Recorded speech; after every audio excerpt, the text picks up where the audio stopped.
100,000 job opportunities. Yes. Ito wala pa naman nangyayari pero we are hoping for the best. We are hoping for the best. Kasi ganyan natin sinusuporta ng ating Pangulo, Ka Eric. Ka Eric yan, kabilang sa ating good news, Ka Eric. Number 1 pa rin ang ating former president, Rodrigo Roa Duterte sa senatorial candidacy. Third survey na ito. Third survey na Siya ito. pa rin. Consistent. Ang nice. Numero 1 pa rin ang Parang ating... hindi yan good news sa iba. Ay, syempre sino... Sino ba yung unang Sino ba yung unang nasasaktan pag nababasa to? Yung CPP, NPA, NPC. Duterte, yan ayaw niya sa droga. Di ba sumikat pa nga yung I hate drugs. Oh my God. Ang dami niyang mga memes noon. Na kahit minsan parang ginagawa siyang katatawanan. Pero di ba sa international, pinakita siya sa Sinaluduhan siya. Di ba sa Ng maraming Forbes leaders. magazine? Ikaw ay hangaan ng ibang... Foreign leaders. Yes. Exactly. Ng Expected. ibang pinuno ng ibang bansa. Ay nako, ba't hindi tayo ahanga kung si Trump nga Yes. ay hinangaan. Si Putin. Si Putin Si hinangaan. Xi Jinping. Xi Jinping. Kinikilala Ito nga siya. mga powerful leaders. Powerful I leaders believe yan. na believe. Elibs sa ating Pangulo. Elibs. Diba? Sino po yata? Dagdag mo na. Ang former Prime Minister na pinatay sa Japan, si Abe, Yeah. pumunta mismo sa bahay niya sa Davao. Really care about my life. I'm willing to risk my life for every Filipino. I will cross this line. Nilapitan Sige, niyang tao. barilin niyo kung gusto niyo At barilin. lumapit siya sa mga tao. Yes, lumapit siya. Kahit barilin siya. diba? Isang mga patunay na yun kung gaano inaalay ng isang tao. Wala siyang pakialam sa kanya sarili, Ka Eric. Ayun ang At totoo. during that time, hindi pa siya presidente. Hindi pa presidente, Wala Ka pa Eric. siyang presidential security Yes. group na mga gwardya. Nangyayari sa ating airport. Alam mo ba na maraming nagre-reklamo sa customs? Oh, grabe. Yung Oh, balikbayan sa pa. boxes. Yung di ba kumain ng Yung balikbayan boxes, Oh. Ka Eric. officer? Ngayon maraming nagre-reklamo pero Naglulok ng wala. pera, Frank. na Chocolate daw, cars. sabi. Oo. Maliban doon, Yung mga alahas, relos, Dami. nawawala. Dami. kinukunan na ito ang naalala mo, nung nagsabi si Ka Eric, kung kayo'y nakita ng ganyan, ay mag-ingay kayo. At sampalin nyo. Gamitin nyo ang inyong karapatan na mag-ingay bilang isang Pilipino kung dyan sa airport na huwag kayong tumayo. At sabi niya, pupuntahan ko kayo. Pupuntahan ko kayo, pero ngayon Ka Eric, ang masaklap. Nangyayari pero wala daw inilalabas at tayo pa rin Ka Eric. Kalat. Ito yung presyohan ng illegal na droga Ayun. sa cocaine. Kung dati, though meron pa rin kasi di naman basta-basta mawawala kaya humingi ng tawa din ng ating Pangulo pero he did his best. Former President Rodrigo Duterte. Doon dati ay nasa 5,000 ang gramo kung di ako nagkakamali ng cocaine. High-grade cocaine yan. High-grade cocaine. Ngayon Ka Eric, sa sobrang dami ng supply daw, ay bumaba from 5,000 to 900 pesos. Less than So 1,000. everyone na gustong makaano, Ng droga. ibig sabihin grabe ang supply. That's the equivalent kung bumaba Oo. Panahon ni Rodrigo Duterte, hindi ka pwedeng maghari-harian sa Pilipinas. Hindi ka pwedeng maging maton. Mayor, gobernador, congressman, senador, kapitan sa barangay, o sino pa man, pulis at military, walang pwedeng maghari-harian over the people. Yun ang mensahe ni Duterte noon. Yun po guys, so natunghayan nyo ng aking introduction. Ito po ang may pipicture ko sa inyo ay ang laban kasama ang bayan.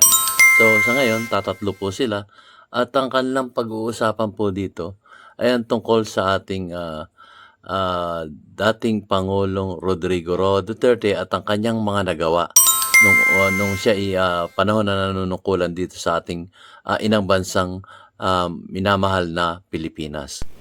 So, iunahin lang po ng konti kung ano yung nagagawa ng ating sitting president patungkol dun sa trabaho. Yung kanyang mga travel na kung ano nangyari doon, kung ito ba'y naging kung ito ba'y naging matagumpay o hindi. So, tunghayan na po natin. Bago po tayo magsapol guys, ay nais ko pong pasalamatan ang ating mga viewers at lalong-lalo na yung ating mga subscriber na patuloy na sumusuporta sa ating YouTube channel, DIY KKB Informative. So ito po ay courtesy ng Laban Kasama ang Bayan with Pastor Apollo C. Kibuloy. na nangunguna sa programang ito na Laban Kasamang Bayan. Maraming salamat po, Pastor Apollo Sikibloy, sa patuloy niyong pagsuporta dito sa mga news anchor na to ng Laban Kasamang Bayan. So, simulan na po natin, guys. At para nang sa gayon, malaman natin kung ano ang update sa kanilang mga ginagawa ngayon dito sa Laban Kasamang Bayan. Eto na po.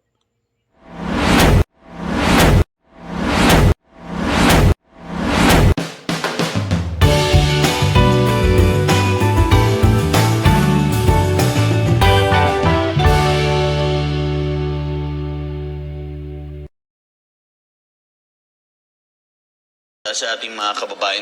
Usually kasi Eric, naglalabas tayo ng news product natin, pero so far dahil sa ganitong parang podcast style ng ating Laban Kasama ang Bayan ngayong mga ganitong klaseng edisyon ay babasahin ko ang ilan sa magagandang balita.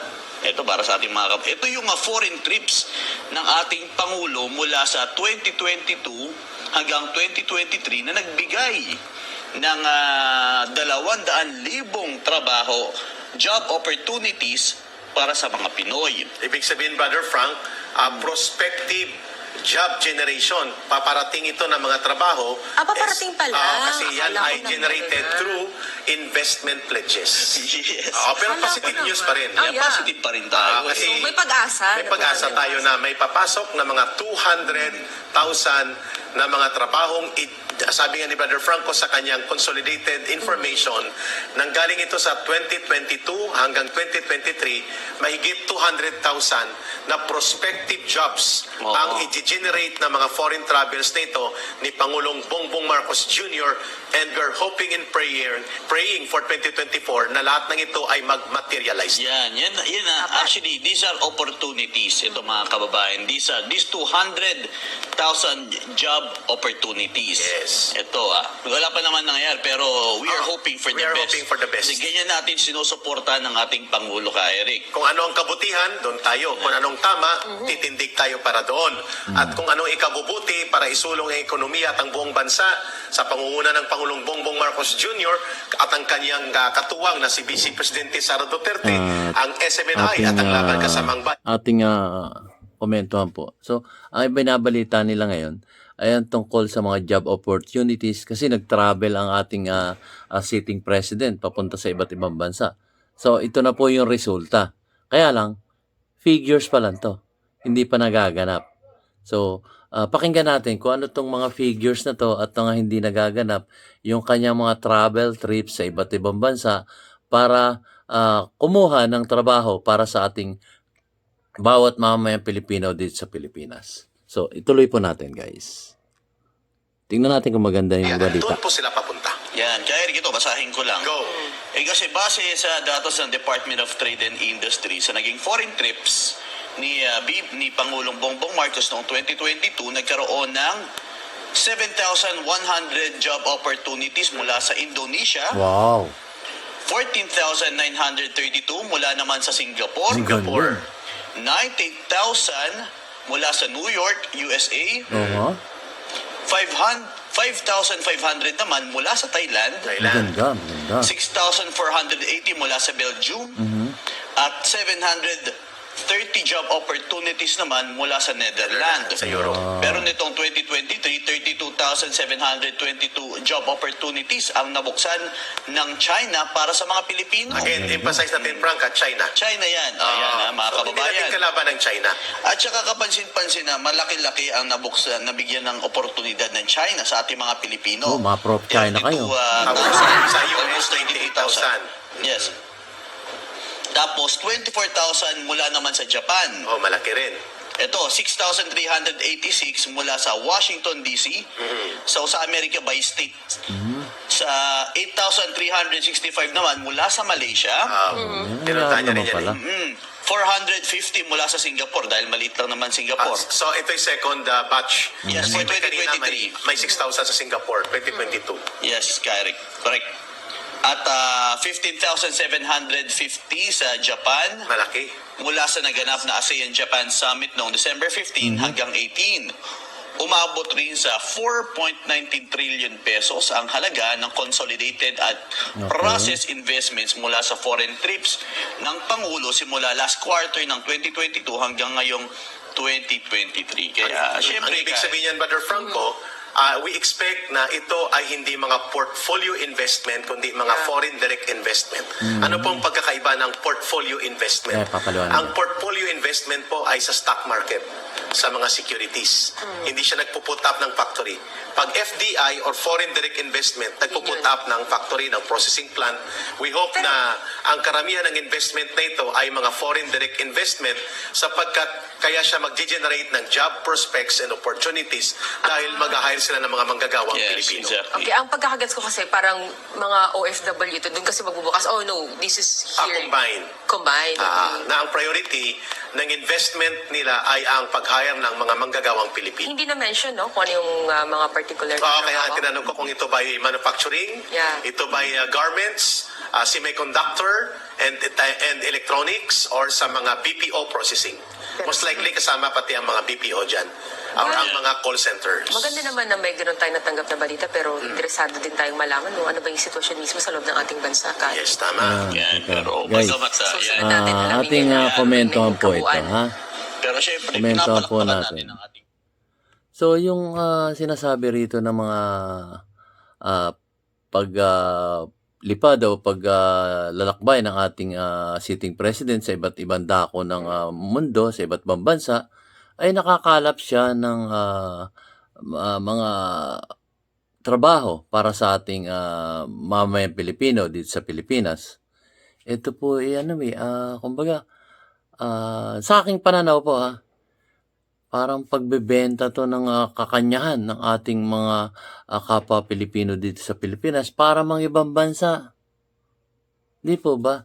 Ako po medyo hindi ako sang-ayon din sa mga ganyan. Magiging OFW na naman ang ating mga kapwa Pilipino na alam naman natin minsan namamaltrato sila. Minsan hindi sila nababayaran na maayos. Minsan, yun, yung mga ganong bagay. Kasi alam ng mga OFWs yan. Alam ng ating mga kababayang OFWs yan. Na ito, narito na naman, wala kasing trabaho din sa Pilipinas. Sila ililipad na naman ng ibang bansa. Magsasakripisyo na naman para iwanan ng kanya-kanyang mga pamilya para kumita ng pera para sa kanilang mga pamilya doon sa ibayong dagat.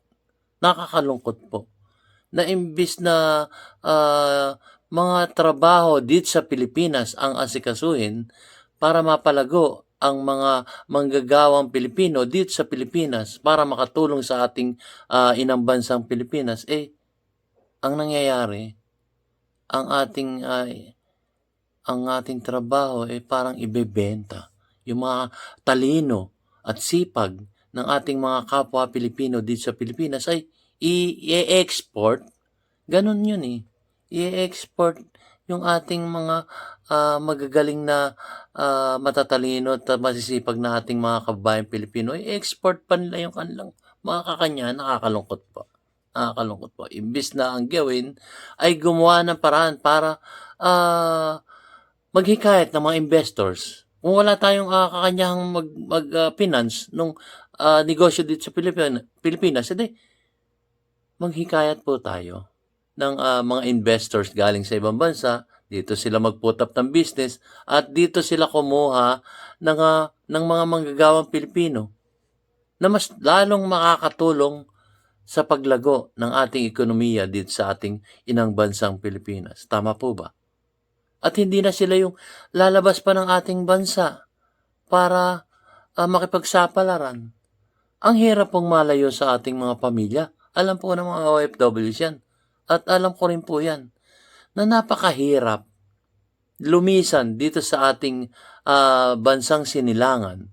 Iwanan ang ating mga asawa, mga kapatid, mga anak para lang mga ibang bansa at makipagsapalaran para dun sa kakarampot na susweldohin. Kasi nga, wala nga trabaho dito So, bakit walang trabaho dito? Wala kasing mag-finance. So, kung, yun nga, gaya na sinasabi ko guys, hirap paliwanagan. Ang tagal ng issue na to Yung Kumuha sila ng investors kung wala ang mga mag-i-invest na Pilipino dito sa Pilipinas para mag-invest sa mga negosyo. Maghikaya tayo ng investors. Hindi lang dito sa Metro Manila. Hindi lang dito sa Manila area.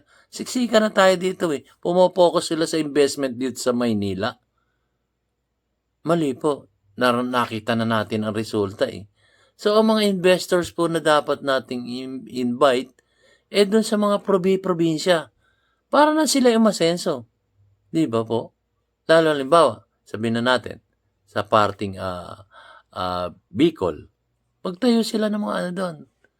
Magtayo sila ng mga negosyo doon para nang sa ganon, mag-create ng hanap buhay, ng trabaho sa ating kapwa Pilipino doon sa Bicol. O sabihin na natin, sa parting Pangasinan. So, magtayo sila ng business doon. Doon sila mag-encourage ng business from foreign investors. Doon nila dalhin. O halimbawa, for example, sa Visayas area, na kumbaga napakalawak naman ng lupain natin. Marami tayong malalawak na lupain doon. At doon sila mag-put up ng business. Magtayo sila ng malalaking building doon. Para nang sa ganon, yung ating mga kapatid ng mga Bisaya doon sa area na yun, ay magkaroon ng hanap buhay na hindi nalalabas ng ibang bansa. Yun po ang pinatutukoy ko dito. Palalabasin nyo pa ng bansa, napakahirap mag-ibang bansa. Napakahirap lisanin ng inang bansang Pilipinas at iiwanan natin ang ating mga kamag-anak at ating mga asawa at mga anak, mga kapatid. Diba? Nakakalungkot po. Napakatagal na po ng isyong to. Bakit hindi nila magawa ng paraan? Di po ba? At ang natitira lang dito, yung malalaking negosyanteng na dati pa, noong unang panahon pa, pagkasilang ko pa lang, sila na yung malalaking negosyo. Ay ngayon matanda na ako, magsisenior na ako. Ganito pa rin. Sila pa rin yun. At hindi na umasenso ang ating bansang Pilipinas. Tapos ibebenta nyo yung mga katalinuhan, kasipagan ng ating mamayang Pilipino sa Pilipinas para dalhin sa ibang bansa. Sino tinulungan natin? Di ba yung ibang bansa? Susweldo tayo, kakarampot lang yun. Hindi sasapat yun. Maaring mas malaki yung susweldo nila kumpara mo dito sa Pilipinas. Pero ano ang kapalit doon? Ang kapalit doon ay ang pagkalumbay nila. Excuse me po. Yung paglisan mo dito sa Pilipinas, iwanan mo yung asawa at anak mo, mga kaibigan, mga kamag-anak. Di ba? Nakakalungkot po doon sa ibang bansa. Nakakalungkot po. Sabihin na natin, mas malaki ang sweldo, di ba? Mas malaki ba yung sweldo na kagaya ng bibigyan ko yung example. Yung aking pinsan, nasaan siya? Nasa Middle East. Nagtatrabaho bilang OFW, kasambahay doon. Magkano sweldo niya? Pag kinumbert mo sa peso, 20,000 lang yun. 20,000 pesos. Di ba? Bakit nagtitis doon?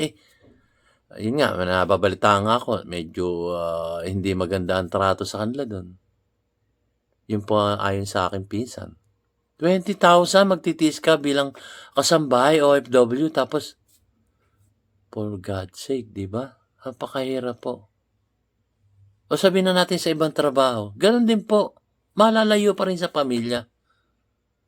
Kaya ang akin lang pong kahilingan, napakatagal na pong kahilingan, hindi lang po ako at ang iba pong mamayang Pilipino dito sa Pilipinas na dito kayo magtayo ng negosyo.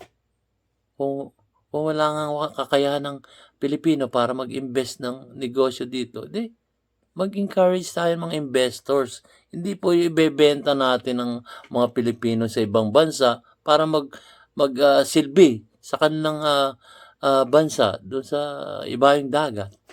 Hindi po ba? Nakakalungkot. Kaya medyo hindi ko nga pinatagal yung kasi figures pa lang yun. Wala pang nangyayaring nagaganap na katotohanan doon.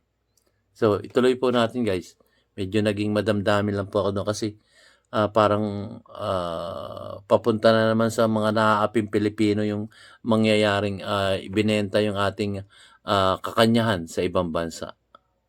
Eto po, tuloy po natin guys. Sorry po sa mga medyo naging ano ko, madamdamin. Eto po, tuloy natin. Doon naman po tayo sa parting mga nagawa ng ating butihing at kagalang-galang na dating Presidente Rodrigo Roa Duterte. Eto po.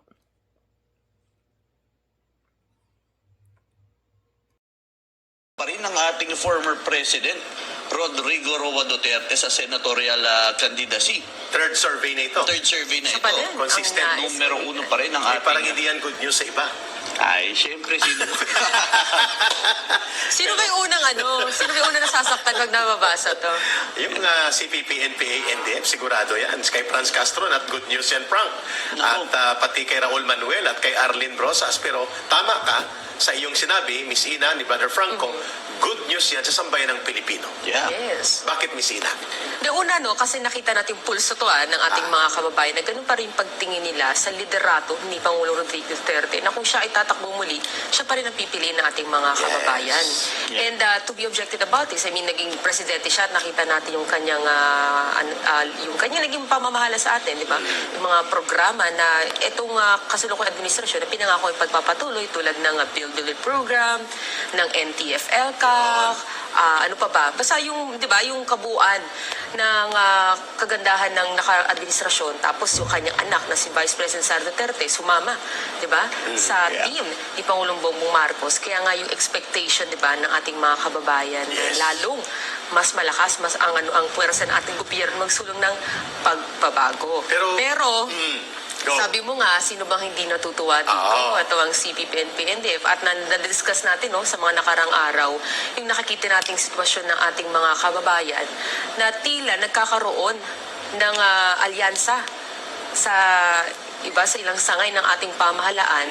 Isa na dyan ang Kongreso. Kairi, ikaw na siguro ang himay nito kung bakit Yeah. nasasabi natin na ang CPP ay lalong sumasaya sa mga panahong ito. Yun. Pero bago ang lahat, Eric, Yes, gusto ko lang Brother singitan yung kay Miss Ina. kay Ina, susugan ng kay Miss Ina.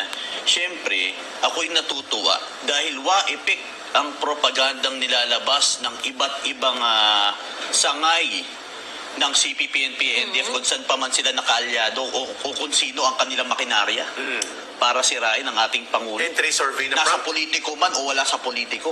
In fact, diba, since day one nga na umupo siya Grabe ni pagsira sa kanya. Oo. Pero consistent, ang taas na At rating. yun ang maganda ka, Eric. Nakikita natin ngayon na mataas na ang kamalayan ng taong bayan. Okay. Ang kanilang intellectual ay talaga namang kahanga-hanga. Dahil hindi na sila nauuto. Kung dati napakadali, uto-utuin mo. Dahil walang ibang media naglalabas Ah. Pupunuin ka ng mga propaganda laban sa isang taong ito para sirain. At character assassination, dyan expert. Character Yan. assassination. Yan, dyan sila magaling. Pero ngayon Gumigising hindi para na, matatalino na ang mga Pilipino. At ito yung resulta, di ba? Nakita nila ang totoong naglilingkod sa bayan. And Frank, adding to that, sa binanggit ni Miss Ina at iyong tinuran, in spite of mga pangaharas, pangbuburyog sa kanya, may mga kaso na ipinahil ang mga CPP operative sa Quezon City Prosecutor's Office, may banta na ipapahuli si Pangulong Duterte sa International Criminal Court na bogus at walang jurisdiction sa ating bansa. At ang kasabwat dito ay ang NUPL ng CPP at NPA, pabor sa NPA ng uri ng mga abogado, itong National Union of Patakas Lawyers na nandito na ang mga initial investigators ng International Criminal Court at in-announce na nila ito. In spite of those, Miss Ina, Brother Franco, hindi po napigilan ang pagmamahal at pagtanggap ng sambayan ng Pilipino kay Rodrigo Duterte. Bakit? Tatlong factors na nakita natin dyan. Hindi po santo o Diyos na walang kasalanan si Rodrigo Duterte bilang tao.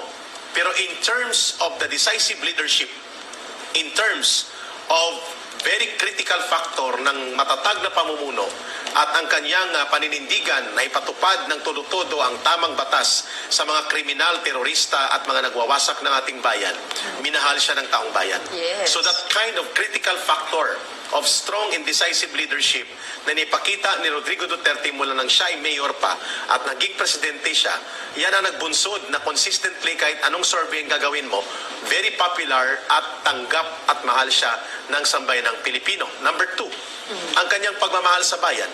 In spite of the fact na iniintriga siya na Maudigs. Sa isang interview sa akin, sabi ko, ano yung Maudigs?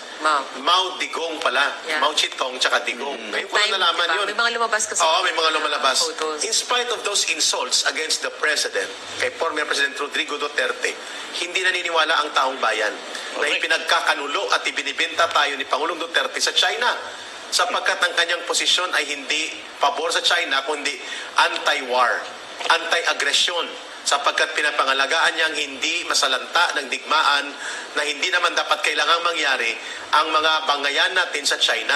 Yun ang kanyang posisyon, kaya kinakausap niya Actually, ang yeah. China. Pinalagan nga ng ating former president yung pagwa-water cannon sa atin, di ba? Pinuna niya yun. Pinuna niya yun. Oo, Hindi at maganda yung sabi niya, ginagawa. hindi pwede hindi tayo magprotesta. And during his time, take note, during his time, 400 diplomatic protests were lodged against China. So kung totoo maka-China siya, hindi tayo nagpoprotesta. Ang punto lang naman dyan, ang pagmamahal sa bayan ni Rodrigo Duterte ay ang pagmamahal niya na huwag mapahamak ang taong bayan, ang ating puwersa militar at ang ating mga kasundaluhan at ang ating buong bayan ay magkaroon ng maraming kaibigan, hindi maraming kaaway sapagkat hindi po nakabubuti sa ating bansa ang makipag-away at makipagdigmaan. So mali po at walang isla na nawala Yeah. o anumang actual territory sa ating bansa. Sa panahon na 6 na taon na naging presidente siya na itinuturo na siya ay maka-China. At naging issue yan ng mga hindi nag-aaral at kulang sa kaalaman ng mga kongresista para sabihin na si Digong ay broker ng China sa Pilipinas. Mali. Pati ang iseminay, inintriga nyo dyan. Number 3 na factor kung bakit very popular siya, nakikita ng taong bayan na kailangan po ang tinatawag na continuity of leadership. Strong and competent, decisive leader ang hinahanap nila. Ang personal or ang personification, ang pagkatao na yan ni Duterte, yan ang hinahanap nila. It's not about the man. Yeah. It's about what he does to the country and what he was able to achieve to bring strong leadership to this republic. Yun po ang dahilan kung bakit minamahal siya ng taong bayan. So thank you. At ang mamamayan po ang naghuhusga, ano pa man ang atake, political propaganda, machinations, and attack on the real score of how Rodrigo Duterte embraces the interests of the Filipino people. Still, ang mamamayang Pilipino ay nagbibigay ng tamang paghatol. At sa 3 magkasunod na survey, number 1, kung tatakbo siyang senador, anytime in the elections from now, magiging number 1 senator si Rodrigo Duterte. May comment dito, Ka Eric, sabi ni Miss Elisa Puzon. Ka Eric, sama mo si Tatay Digong sa Kongreso. At sabi naman ni Jessie Sesio, sabi niya, mahal ng taong bayan si Tatay Digong dahil naramdaman namin ang kanyang pagmamahal sa bayan. Exactly. Exactly. And this is not a point of comparing Rodrigo Duterte as a former president to the current president, Bongbong Marcos Jr. Ito po ay objective facts. Yeah. Hindi mo po ito mabubura. At matatabunan, Brother Franco Messina, ang katotohanan that Rodrigo Duterte is still embraced Yeah. and loved by the people because of the kind of political leadership na nakabatay sa kanyang malakas na paninindigan na manindigan at ipatupad ang batas, labanan ng terorismo, kriminalidad, droga, korupsyon at gawing matino at maayos ang pamamahala at hindi abusado sa mamamayan. May isa kong Ka Eric, idagdag, yun sa mga nasabi mo kanina, na I think isa sa rin sa mga bagay no, na nagustuhan ng ating mga kababayan sa dating Pangulo, yung kanyang the way no, na makipag-communicate siya. Hindi Tama. siya... Hindi siya tahimik. Kung sa lingwahe pa ng natin dati. Hindi siya elitista. Hindi siya elitista. Kaya niya, doon minsan napapasama pa siya. Hindi ko naman sinasabing dapat mura. Pero alam mo yun, yung kanyang pagiging natural na mamamayan, yung kung ano ba yung ordinaryong paano siya makipag-usap. Ganun yung pinapakita. Pag galit siya, galit talaga siya. Nakakapag-relate ang ordinaryong mamamayan sa kanya. Diba? Tsaka ang una, diba, kung mapapansin, lalo na sa peace and order, yun kasi una rin nararamdaman Yes. ng ating mga kababayan. di ba, lalo na sa isapin ng illegal drugs. Ako, si Brother Franco dati nagko-cover yun. Special report niya, puro anti-illegal drugs operations. Yun, di ba, yung peace and order kabuuan, tapos ang counterinsurgency. Yun. So, isa yun sa, kumbaga ba, naging prioridad niya talaga na sa ibang mga administrasyon, hindi siya, kumbaga ba, ganun lumitaw. More on ako, I think pagtingin ko, ekonomiya, gano'n. Pero siya talagang, alam mo siya yun. Si Duterte, yan, ayaw niya sa droga. Di ba, sumikat pa nga yung I hate drugs. Oh my God. Di ba, dami niyang mga memes noon. Na kahit minsan, parang ginagawa siyang katatawanan. Pero, di ba, sa international, pinakita isa siya sa Sinaluduhan siya. Di ba sa Ng maraming Forbes leaders. magazine ba ito? Sa Time magazine. Time Yung Punisher pa nga ang sabi sa kanya ng Time. Kasi yung basehan mo dyan sa oras na ikaw ay hangaan ng ibang... Foreign leaders. Yes. Exactly. Expected. Ng ibang pinuno ng ibang bansa. Ay nako, ba't hindi tayo ahanga kung si Trump nga Yes. ay hinangaan. Si Putin. Si Putin hinangaan. Si Xi Jinping. Xi Jinping. Kinikilala Ito nga siya. mga powerful leaders. Powerful I leaders believe yan. na believe. Elibs sa ating Pangulo. Elibs. Di ba? Ay, Frank, sino pa yata? idagdag mo na. Ang former Prime Minister na pinatay sa Japan, si Abe, Yeah. pumunta mismo sa bahay niya sa Davao. Oh. Ganon. Diba? Pinuntahan sa Davao. At ang nangyayari ngayon, sila ang parang nagkikita mo nagsusumamo sa ating Pangulo. Si Bitudo, ng Indonesia. Yeah. Believe ang, na believe ang respeto, di ba, ka Eric? Ayan ang isa sa mga bagay na hindi... I remember one time during his campaign period, ka Eric, dun sa harapan ng Luneta Park, what do you call that? Sa, Yung Quirino Grandstand. Rizal- Quirino Grandstand. Tama. There was a time that he said that because he cannot cross this line, because once he crossed this line, that's an like a playground for assassination na sa kanya. Kasi may security. Oo, may limit. security. Ah. Limit lang. Pero sabi niya, okay, I don't really care about my life. I'm willing to risk my life for every Filipino. I will cross this line. Nilapit Sige, niya yung tao. barilin niyo kung gusto niyo At barilin. lumapit siya sa mga tao. Yes, lumapit siya. Yan, si Kahit Rodrigo barilin siya. Duterte. Isang mga patunay na yun kung gaano inaalay ng isang tao. Wala siyang pakialam sa kanya sarili, ka Eric. Ayun ang At totoo. during that time, hindi pa siya presidente. Hindi pa presidente, Wala ka pa siyang, Eric. wala pa siyang presidential security Yes. group na mga gwardya. Tama. Yes. Ito lang ang pasimplihin namin ni Brother Franco Temisina.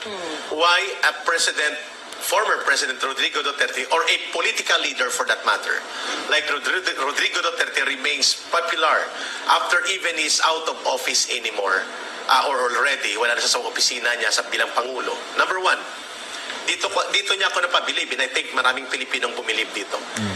Napapahiya tayo sa buong mundo at napiperwisyo natin ang ating mga overseas Filipino workers, mga expatriates na nagtatravel sa airport dahil sa mga laglag bala. Yes. Sa loob ng Grabe yun. 3 or 4 na taon hindi na-solve ni late President Noynoy Aquino. Na- Nakakahiya. Ang daming biniktima ng sindikato na ito kay Rodrigo Duterte, 3 days tapos. Oo, Tigil ang laglag bala, hindi na nakabalik hanggang ngayon. Tama. Where can you find that kind of leadership? Number 2, nang sinabi niya na talagang magiging matiwasay ang mga barangay iskinita at wala nang maghahari-harian ng mga maton at drogista sa mga barangay at ligtas na makakalakad ang mga mamamayang sumusunod sa batas. Ginawa talaga niya ng totoo. May mga nangyaring namatay. May mga nagreklamo. May mga namatay din na pulis. But there are the courts that you can go and complain. Yeah. Yes. Pero overall, automatic in a matter of 3 months na umupo siya. First 3 months niya, 68% ang ibinagsak ng National Crime Index. Yes. Nationwide. Lalo na ang laki nun, rape, 60%. ang homicide, murder, and robbery. So, ibig sabihin, natakot ang mga kriminal talaga sa kanya. At sa aking pamilya, 7 sa mga pinsan ko ang tumino at iniwan ang droga at sila ay naging matinong mamamayan dahil naging presidente ang isang Rodrigo Bakit? Duterte. Dahil ba sa takot? Fear factor. Fear factor. Yan, And dali na respect natin yan. sa batas. Yan. Okay. Dali na natin yung ganyan talakayin sa fear factor, no? Kung saan, ayun, naging pahayag ni VACC Boy Evangelista na parang nawawala na ng takot ang mga kriminal. nakikita naman natin na sunod-sunod. Kaya Eric, for example, balikan ko lang yung sa nangyayari sa ating airport. Alam mo ba na maraming nagre-reklamo sa customs? Oh, grabe. Yung Oh, balikbayan sa pa. boxes. Yung ano, di ba, kumain ng... Yung balikbayan boxes Oh. ka, Eric. Officer? Ngayon maraming nagre-reklamo pero wala. Ng pera, Frank, na Chocolate daw, dollars. sabi. Oo. Maliban doon, Yung mga alahas, relos, Dami. nawawala. kinukunan na ito ang Balikan. Naalala mo, nung nagsabi si Ka Eric, kung kayo'y nakita ng ganyan, ay mag-ingay kayo. At sampalin nyo. Gamitin nyo ang inyong karapatan na mag-ingay bilang isang Pilipino kung dyan sa airport na huwag kayong tumahimik. At sabi niya, pupuntahan ko kayo. Pupuntahan ko kayo. Pero ngayon Ka Eric, ang masaklap, nangyayari pero wala daw inilalabas. At tayo Correct. pa rin Ka Eric. Fear At factor. maraming nangyayari na kinukunan niya ng mga Exactly. balikbayan boxes. At pati mga abusadong pulis nawala sa panahon niya, Frank, natakot sa kanya. Naalala mo, Frank, ang pinakareklamo noon ng protektor ay mga pulis. Inamin naman niya ng PNP, even si Bato de la Rosa, ng siyang chief PNP. But under his leadership, yung mga tiwaling pulis at mga involved sa droga, Frank, ubos, tanggal, alis, at tumiklop. Yes. At sana hindi na makabalik. Sana. Ang bilibid, lahat na yan, ang mga malaking Chinese drug lords dyan, ay inisa-isa yan at pinaghihiwalay at pinutol ang kanilang sungay na dati na mayagpag sa panahon ni Laila de Lima ng siyang DOJ Secretary. At meron din Yun. impormasyon ka, Eric, di ba? Na kumakalat. Ito yung presyohan ng illegal na droga Ayun. Ano yan? sa cocaine. Kung dati, though meron pa rin, kasi di naman basta-basta mawawala, kaya humingi ng tawad din ng ating Pangulo, pero he did his best, former President Rodrigo Duterte. Doon dati ay nasa 5,000 ang gramo, kung di ako nagkakamali, Ng ng cocaine. Mahal. High-grade cocaine yan. High-grade cocaine. Ngayon ka, Eric, sa sobrang dami ng supply daw, ay bumaba from 5,000 to 900 pesos. Ano? So everyone na gustong makaano, Ng droga. ibig sabihin, grabe ang supply. That's the equivalent kung bumaba eh. Oo. So, Diba? malinaw Ito yung ito isa ng sa mga mga- indicators, Frank. Ang Yeah. fear factor na wala. Ang isa pang nagugustuhan ng taong bayan, Miss Ina, bago tayo lumipas sa isa pang mahalagang talakayan, sa seryoso na looming impact in effect ng El Nino at jeepney phase out at anong dapat ihanda natin, ito pa, si Rodrigo Duterte nang siyang presidente po. At nang sinabi niya na lumapit sa kanya ang mga nandaraya sa buwis. We will mention Mighty.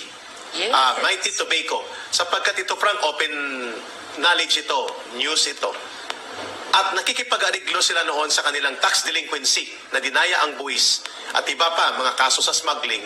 Si Rodrigo Duterte ang nagpatupad na bayaran nila ng bilyon-bilyon ang kanilang buwis at in spite of the attempt na siya ay i-bribe. Hindi lumusot. Even ang PAL, if I'm Even not ang Philippine Airlines Oo sa nga. kanilang paggamit nila Ginoong Lusyutan ng kanilang nabalita. kakulangan sa buwis at mga pagbabayad sa revenue sa gobyerno sa Terminal 3, nagbayad ng buwis. Dahil lamang Yun din. tinawagan sila at pinabutan na gusto ng presidente na magbayad kayo ng inyong mga utang, otherwise i-take over ang Terminal 3 na yan at magtitigil ang inyong operation.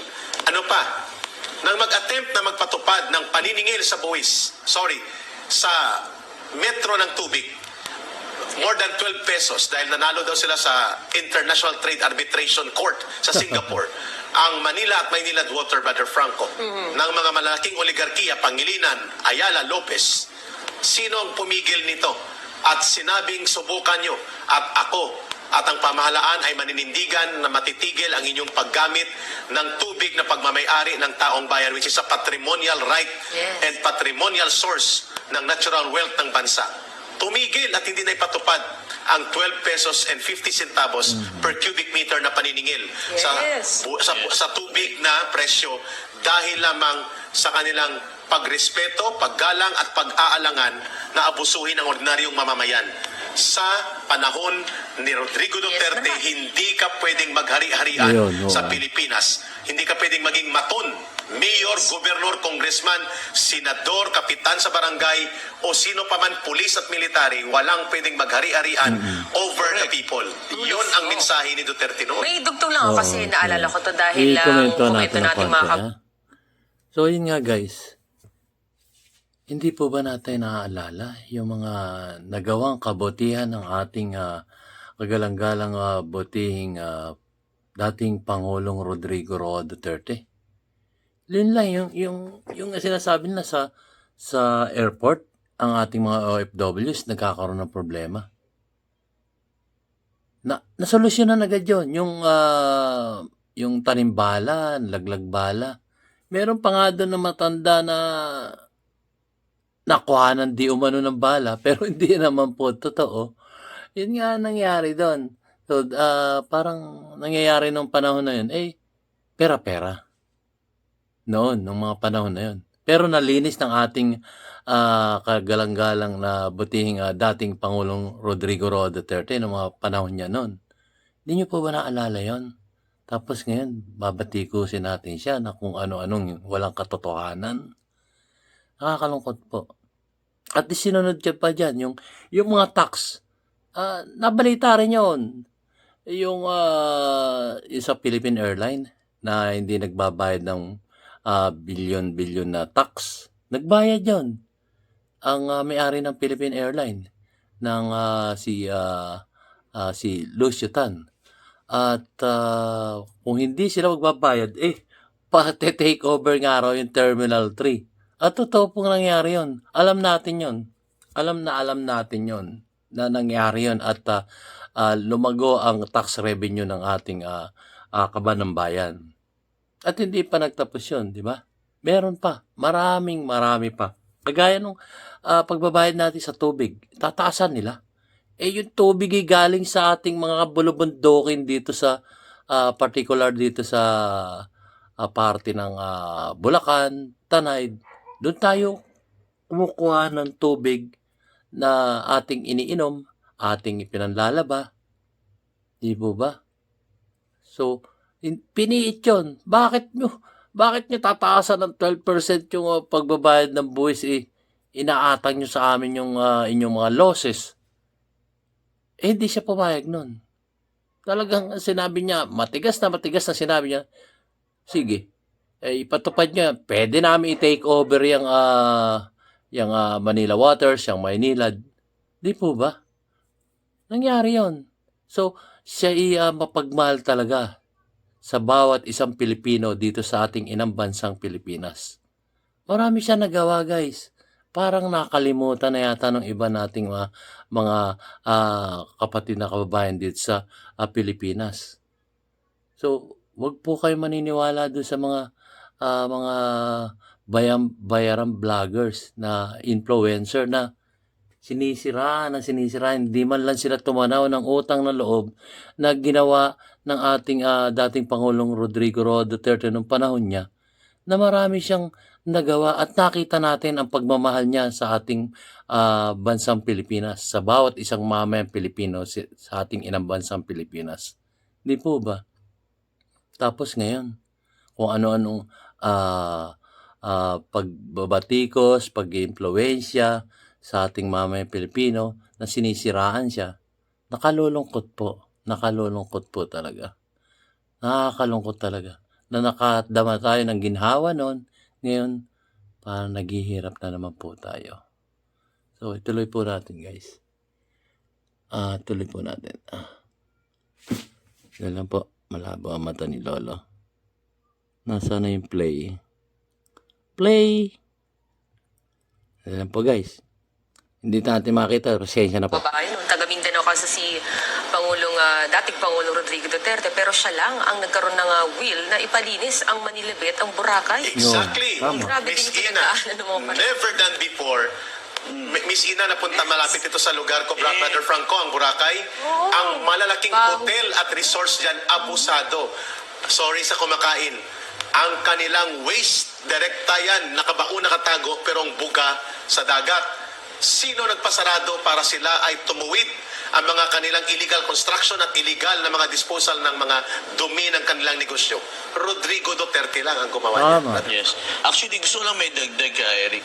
Siyempre, kahapon, even nung Pasko, yung pinaayos na Manila Bay ay dinagsa ng maraming nating kababayan. Na dati siya ay pinupunasan na Dati walang saysay daw. Oo.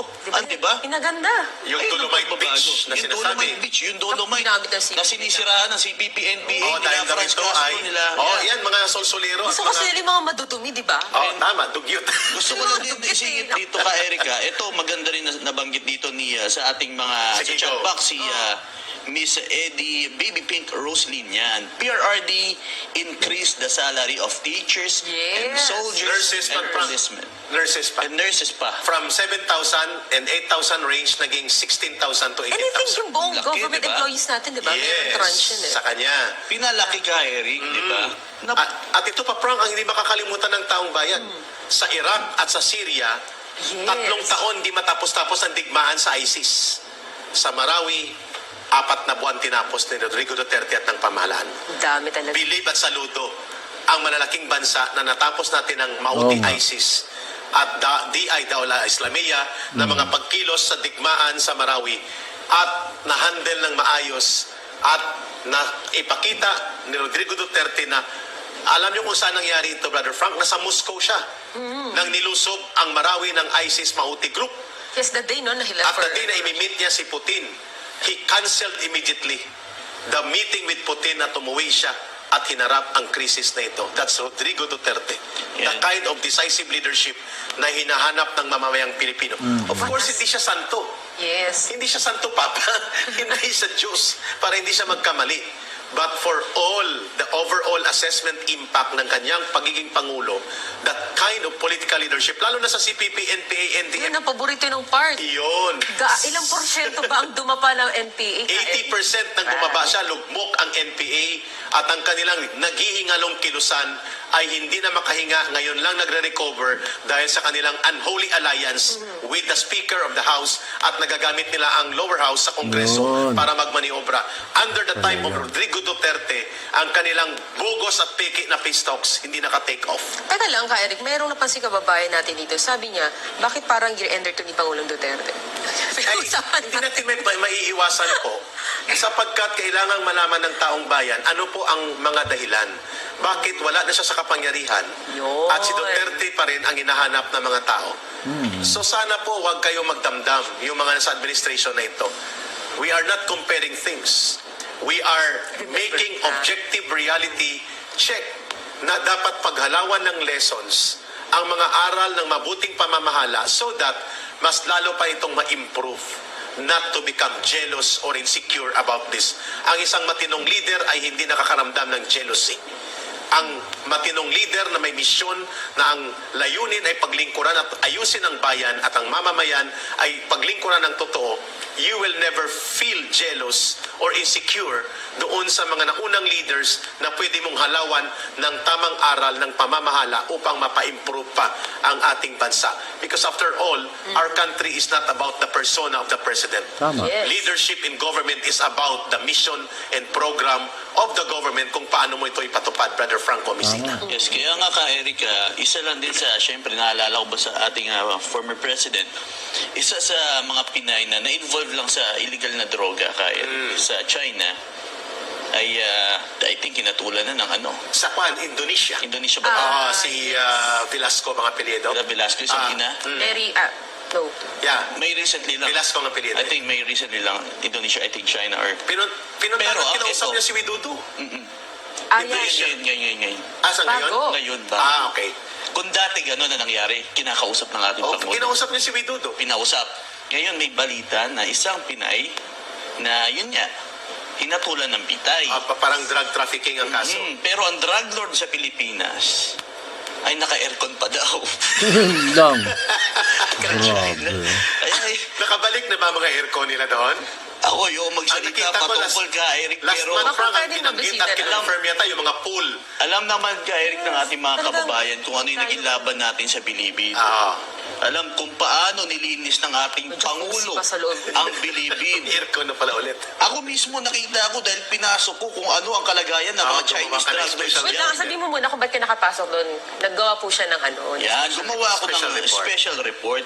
Eh kasi pinapakita natin sa panahon ng ating former president ang transparency sa loob ng piitan, sa loob ng New Bilibid Prison.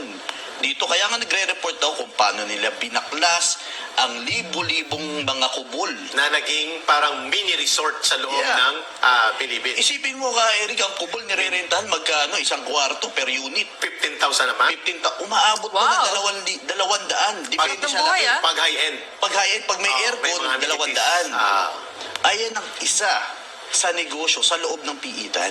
At yun ay ipinatupad ng mga dating opisyal ng Bilibid. Yan ka, Eric. At kinonsinti ng dating DOJ Secretary na ngayon ay nagmamalinis. Ang Yes. pangalan niya ay Laila, the frailties of a woman dilima. Meron siya famous line eh, pangalan na lalaki, hindi ko lang maalala yung pangalan. Yun Nakapiyansa na yun. yun yung isa ka, Eric. Siyempre, Bakit? tayo'y, gano'n ka-importante sa atin yun ka, Eric, di ba? Na yun kasi headquarters yun eh, ang Bilibid eh. Kaya nga Pero bakit mahalagang punto mo, Frank? Sapagkat ang New Bilibid Prison at ang Bureau of Corrections ay supervisory agencies under the Department of Justice. Correct. Napakahalaga ng papel ng DOJ Secretary.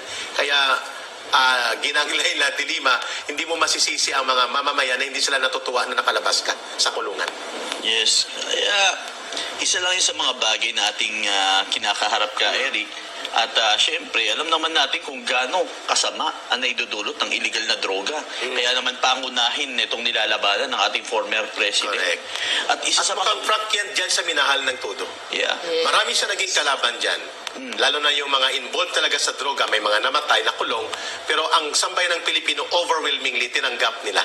Yun ang tinatawag nilang necessary force of rule of law in our country na kaya yung ipatupad ni Rodrigo Duterte.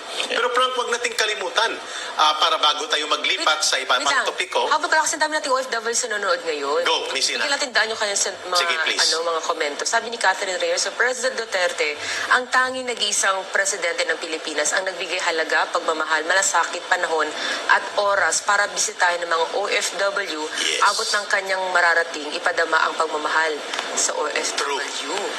Tatay Digong ang tawag sa kanya ng lahat ng OFW at ng ordinary people sa Pilipinas. Tatay Digong pa rin ang tawag sa kanya. Oo, sabi pa ni Eddie Baby P. Grossley, pinagbawal ni PRRD na kunin ang passport at cellphone ng ating mga OFW sa Middle East. Yes. Ngayon. Ipinaglaban niya yan. At Frank, nung nangyari na isinilid sa freezer ang ating OFW sa Kuwait, automatic, walang second thought, Yeah. pinasarado niya ang deployment ng OFW sa Kuwait at umiyak siya na sinabi niya, tao pa ba kayo?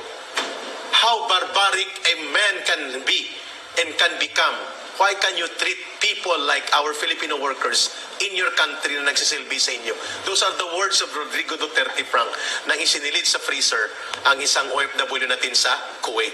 Yeah. Yan ang Rodrigo Duterte. At lastly, gusto ko itong banggitin po sa inyo.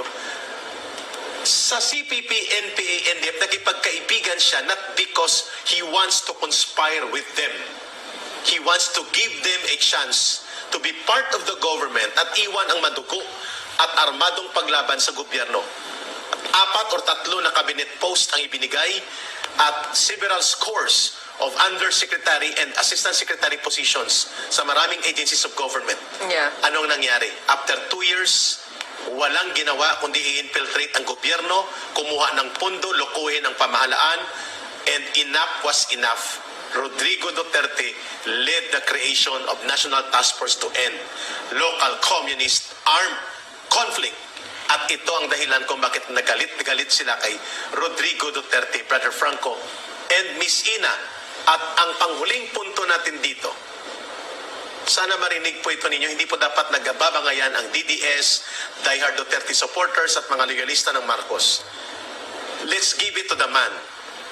Siya lang po ang presidente na pinanindigan niyang ipalibing sa libingan ng mga bayani ang tinatawag na diktador ng mga CPP, NPA, NDF at ng mga kalaban nila, mga dilawan na mga politiko at grupo. Si Rodrigo Duterte nagtaya ng kanyang karangalan bilang Pangulo at kanyang ipinatupad ang batas na naghahayag at nagpapahintulot na pwedeng ilibing si Apo Lakay Marcos Sr. sa libingan ng mga bayani. Don't take that away as a real stand of a true leader sa pagkilala sa mga previous leaders na kanyang nirerespeto at itinaya niya ang karangalan ng kanyang pagkapangulo given the fact na yung ganyan na uri ng desisyon na ipalibing sa libingan ng mga bayani, si Apo Lakay Sr. Marcos ay isang very divisive and polarizing political issue. But Rodrigo Duterte took the challenge and he stood by the law. And so, ang tatay ni Pangulong Bongbong Marcos Jr. na hindi kayang may palibing ng pinsan nito na naging presidente na si Fidel Valdez Ramos ay kayang panindigan ng isang Rodrigo Duterte. Dahil para sa kanya, ito ang dapat tamang gawin ayon sa batas at ayon sa pag-aayos at pagtutuwid ng kasaysayan natin. Don't take that away as a reality na nangyari under Rodrigo Duterte. Kaya nga ka, Eric, nakita naman natin kung gaano minahal ng ating Pangulo ang mga Marcos. Pag-ibig yun ka, Eric. Nirespeto sila. Yung pagpapalibing na yun ay naging daan para imulat ang maraming Pilipino kung sino ba ang Marcos. Yun. Para kilalanin natin ang Marcos. Hindi totoo ang mga propaganda na ginagawa ng CPP, NPA, NDF. Yan yung isa sa mga bagay. Hindi naman siya nag-ano tayo, pero ang isang hakbang ng ating Pangulo na ipalibing sa libingan ng mga bayani ay naging daan para imulat ang maraming Pilipino. It was a Sa very katotohanan. historical, Yeah. it was a very correct historical move para ituwid ang hindi makatarungang pag-uusga sa martial law at sa gobyerno ni Apolacay Marcos Sr. And that debunks the lies of the CPP, Exactly. NPA, NDF, Tama. of the propaganda kasi ako mismo ay biktima. I hate Marcos. Yes, ako din, Prof. Before. For more than I- 20 years. Bakit? Ang finifeed sa atin ng telebisyon, ng iba't ibang mga tao, dahil sa propaganda ng CPP, NPA, NDF, ay diktador at magnanakaw. Wala nang iba. Yun lang Oh. na-instill sa aking isipan. Yes. Pero binigyan linaw nito. Noong sa panahon ng ating former president, hindi naman, ako'y pinagmamalaki ko ito dahil kabilang ako sa Historical talaga naliwanagan yan. sa ginawang hakbang na ito. Bakit ginawa ng ating Pangulo ito? So, sinaliksik ko. Diba? Dito tinanggal ng ating former president ang hatred sa isang tao. I agree to that point. Kaya, so much so, hindi po katakataka kung bakit naging number one consistent senatorial preference candidate for Yes. 3 different surveys na si Rodrigo Roa Duterte. Yes. Frank, puntahan mo natin ni Miss Ina yung napakagandang pagtingin na rin na pag-uusapan natin So, itong napipintong yun po. impact o sambulat ng posibleng krisis. So, yun po guys. So, natunghayan nyo na ang dalawang topic nila. Doon po tayo magtatapos. Ang unang topic ay yung tungkol sa pag-e-export ng ating mga kababayan Pilipino para dalhin sa ibang bansa at maging OFWs na ito po ay matagal nang nagaganap, pero sa ganang akin po, hindi po sagot yung pag-e-export ng ating mga minamahal na kababayan Pilipino dito sa Pilipinas. Kagaya po ng sabi ko, bakit natin ibebenta yung talino, galing, at sipag ng ating kapwa Pilipino dito sa Pilipinas para dalhin sa ibang bansa at aalilain para lang kumita ng pera?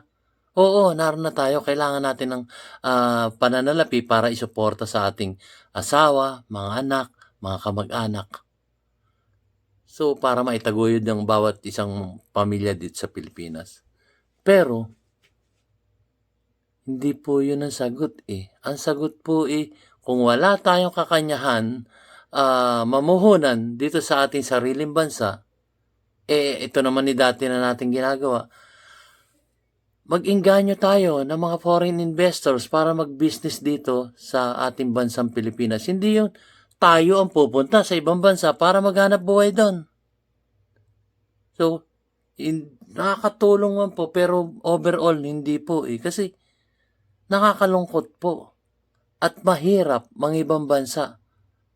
Talagang ang magsasuffer doon yung ating paghihirap, yung ating pag-aalala sa mga maiiwan natin din sa Pilipinas, ang ating pamilya, ang asawa at mga kapatid.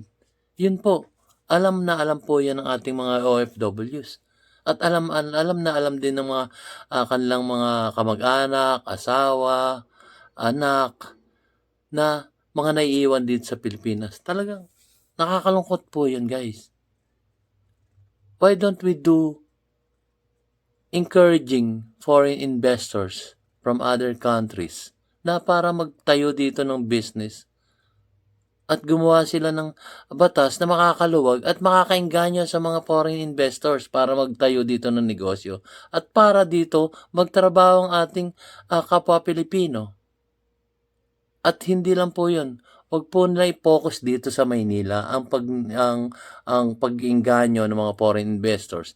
Dalhin po natin sa iba't ibang dakong probinsya. Kasi kung dito dadalhin pa rin sa Maynila, ay siksikan na tayo. Hindi niyo po ba napapansin? Kagaya ko, taga rito ako sa Luzon. Pero nagsisiksikan na dito sa Maynila. Bakit kanyo? Kasi narito yung trabaho eh. Ipinokus ng mga dating namumuno at opisyalis ng ating gobyerno yung business ay dito lang sa Maynila. Nakita nyo ang traffic. Sobrang traffic, sobrang crowded, kahit anong mga train system, mga pagpapaluwag ng kalsada, traffic pa rin. Kasi bakit kanyo? Kasi narito yung trabaho. Bakit hindi natin dalhin sa probinsya ang mga trabaho? Hindi lang tayo tututok dito sa Maynila. O ako ma'am, at probinsyano ko, at ang trabaho ay naroon sa probinsya ko, hindi na ako luluwas dito sa Maynila para magtrabaho at malalayo pa sa aking pamilya. So, kung ayaw ko malayo sa pamilya, narito trabaho, dadalhin ko rito ang asawa ko at anak. O edi, ang populasyon, magsisikip rin na Maynila. Pero kung ako'y taga-probinsya, like for example, Bisaya ako, tapos sa aming lugar ay may business at mayroon naman ako magiging trabaho, maayos na trabaho, maayos na sweldo, doon na ako. Sa probinsya ko, hindi na ako luluwas na Maynila para makipagsapalaran. Yun po ang dapat gawan ng paraan ng ating mga nanunungkulan na opisyalis ng ating gobyerno. Pero hindi nila magawa. Bakit kaya? Yun ang masakit na katotohanan na matagal na panahon na po. Bata pa ako na wala pa akong kamuang-muang sa mundo, pero alam ko na rin yung nangyayari sa palibot. Kahit nung ako elementarya. Talaga narinig ko na yan at nare-recall ko ngayong matanda na ako yung mga nangyayari nung mga unang panahon pa. Yun po ang mga nalalaman ko at mga karanasan ko rin na nakikita sa palibot-libot dito sa ating bansang Pilipinas. So yun po. At ang pangalawang naging topic ay ang ating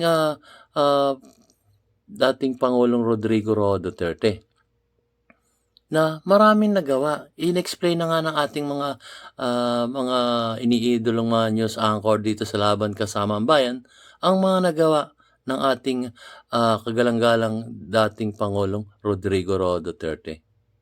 Marami naman po. At ang mga lumalaban lang dyan ay yung mga na tinamaan ng kanyang mga batas na sumunod kayo para sa nakararami. So, yung mga tinamaan na yun, kukunti lang po yun. Kung ipe-percentage natin yun, sa akin lang pananaw, baka mga wala pang 1% yun sa kabuuan populasyon ng ating mamamayan dito sa Pilipinas. Sa totoo lang po, kagaya ng mga trolls, yung mga nagko-comment dito sa iba't ibang vloggers na pumapabor sa ating kagalang-galang buting dating Presidente Rodrigo Roa Duterte, kukunti lang yan. Dumadami lang yan kasi sa dami ng account nila. Alam natin yan. Alam na ibang vloggers yan. Kaya panawagan po dun sa ibang mga vloggers na sumusuporta sa ating dating Pangulo Rodrigo Roa Duterte. Huwag po kayo mag-init ng ulo. Kukunti lang po yan. Wala pang 1% yan or ang estimate ko nga dyan, mga 0.00001%. Opo, totoo lang. Kasi mga iba-iba mga pangalan yan eh. Kaya wag po kayo mag-init ng ulo, haan nyo lang silang mag-komento dyan. Kung hindi nyo gusto yung komento, bahala si YouTube para i-delete yung kanilang mga messages na hindi magaganda dito sa ating mga YouTube channels. So, kagaya ng ating kasamahang vlogger, hindi lang basta vlogger. Mga karanasan niya ang mga kinukwento niya. Walang iba kundi si Pinoy Survivors. Yun po, si ating kasamang si Sir Dado. So, yun po. Sabi, kung pwede nga lang siya makausap, huwag kang mag-init ng ulo. Napakaliit na porsyento lang yung mga yan. Dumadami lang yan kasi ang dami nilang account. Pabalik-balik lang yan. Siguro, sa akin pananaw, sa isang tao, merong, sabihin na natin mga 20 account yan. Paulit-ulit lang yan, babalik lang yan. Pero sila-sila pa rin yun. Iisang tao, daming account. Ang daming account. Alam natin yan. Kasi galing din ako pagiging call center eh. So, alam ko yung mga paggawa ng maraming account. Ng email account. Alam ko po yan. Kasi meron namang akong experience dyan sa mga ganyang paggawa-gawa ng account eh. Alam natin yan kasi lalo na yung mga IT, mga computer technician, alam nila yan. Kung gaano kadaling gumawa ng account. So, sa isang tao, ako lang, kaya kong gumawa ng 100 account eh. Ililista ko lang yun, yung mga password nun, tsaka yung mga user's name yun. Kayang-kaya.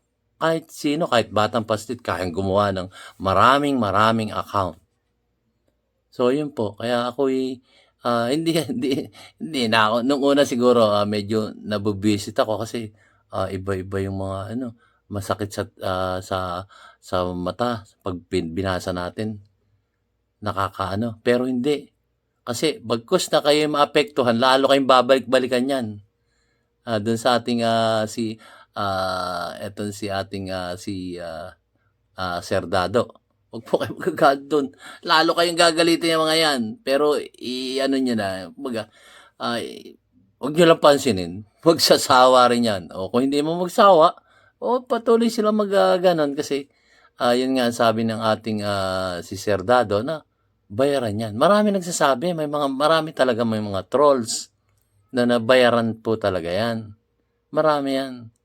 So, sa akin, sige, mag-message lang kayo, dagdag din sa analytics ko yan. Dagdag din sa mga nag-a-analytics, di ba?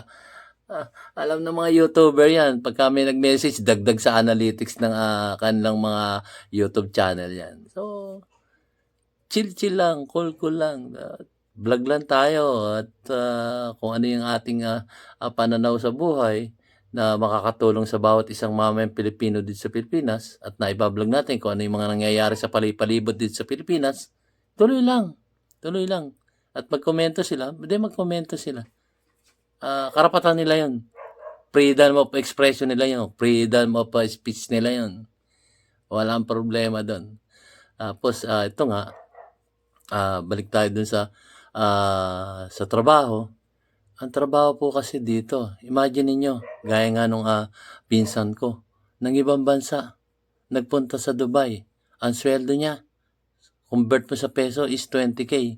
Sabi nga sa kanya, dito ka na lang sa bansa natin.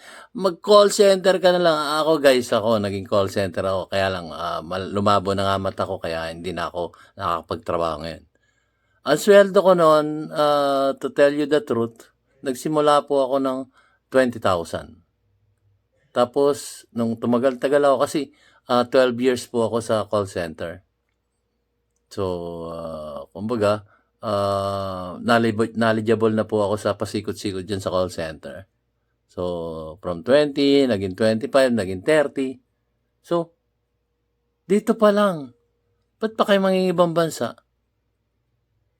Napakaraming in demand ngayon ng call center dito sa Pilipinas. Hindi po ako nag-advertise kaya lang po, inaano ko lang na kung kayo may kakanyahan namang mag-English at napag-aaralan naman yan, kasi pagsisilbihan natin yung mga taga-ibayong dagat sa ibang bansa. So, English talaga ang in demand. Makaintindi ka lang ng English. At may training naman yan, guys.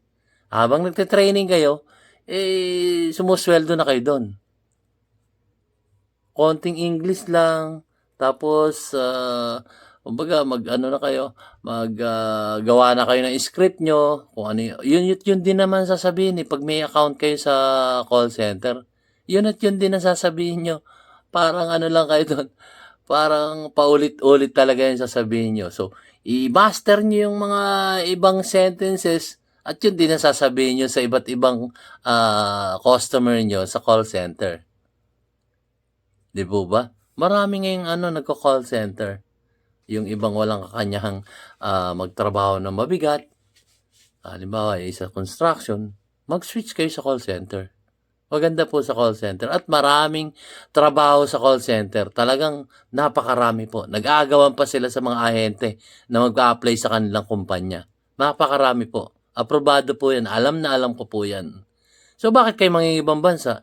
Hindi ko po pinopromote ang call center pero binibigay ko lang po ang aking mga karanasan patungkol doon sa mga pagtatrabaho dito sa Pilipinas. Bakit pa kayo lalabas ng bansa? So, yun, nakakalungkot. Pero hindi po lahat pwede maging call center. Kailangan talagang alamin nyo kung ano yung papasokin yung trabaho. At nang sa ganun, mamaster nyo to. At maging maligaya lang tayo sa ating trabaho. Yun po ang payo ko dun sa mga, kung ito man po yung mga pa-call center, mga pa-karpintero, construction worker, at ibang-iba pong larangan ng pagtatrabaho. Kasi, kumbaga, marami pong trabaho din sa Pilipinas. Kailangan nga lamang iisa lang ang kung sino yung mga negosyanteng namamayagpag nung panahong ako'y bata pa, sila pa rin po yung nagmamay-ari ng malalaking kumpanya dito sa bayan nating Pilipinas. Yun po ang talagang katotohanan nun. Mag-iba naman ang may-ari, yun na po yung mga anak-anak, mga apo-apo. Yun po ang katotohanan doon, guys.